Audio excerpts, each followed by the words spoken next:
से कर्म का फल त्यागना श्रेष्ठ है।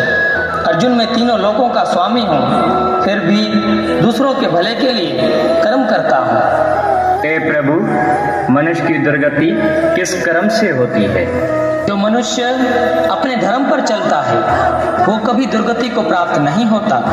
अपने धर्म में मरना भी कल्याणकारक है, मगर दूसरे का धर्म नरक की ओर ले जाता है। और हाँ अर्जुन, काम और क्रोध दो बड़े शत्रु हैं, इनको मारना ही उचित है, जिससे कोई भी दुर्गति को प्राप्त नहीं होगा।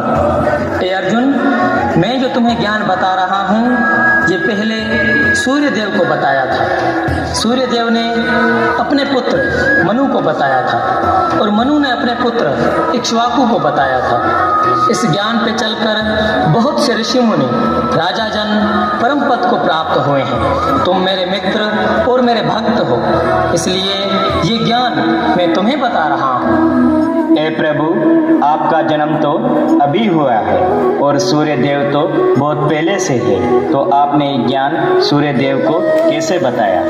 हे अर्जुन, तुम्हारे और मेरे बहुत जन्म हो चुके हैं। मैं अपने सब जन्मों को जानता हूँ, मगर तुम नहीं जानते।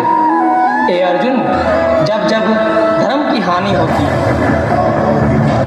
जब जब अधर्म बढ़ता है, तब तब सत्पुरुषों के उद्धार के लिए, अधर्मियों के विनाश के लिए और धर्म की फिर से स्थापना करने के लिए मैं ही जन्म लेता हूँ। ये हर युग में होता आया है और आगे भी ऐसा ही होगा। हे माधव, ये मन बहुत चंचल है, कभी कुछ खाने को करता है तो कभी देर तक सोने को करता है तो कभी भोग भोगने को करता है।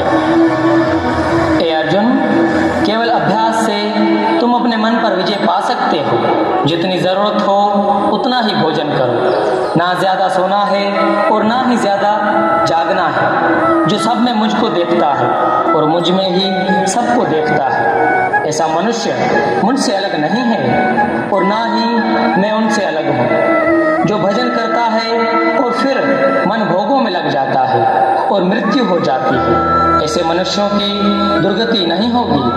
मृत्यु के बाद स्वर्ग के भोग भोग कर उच्च परिवार में जन्म लेता है और फिर वहीं से अपना भजन आरंभ करता है जहाँ उसका भजन छूटा था, और फिर अपना भजन पूरा करके परम पद को प्राप्त करता है। हे मधुसूदन, क्या आपके भजन से पाप भी नष्ट होते हैं? हे अर्जुन, जिस प्रकार लकड़ी का ढेर हो और वहाँ कोई अग्नि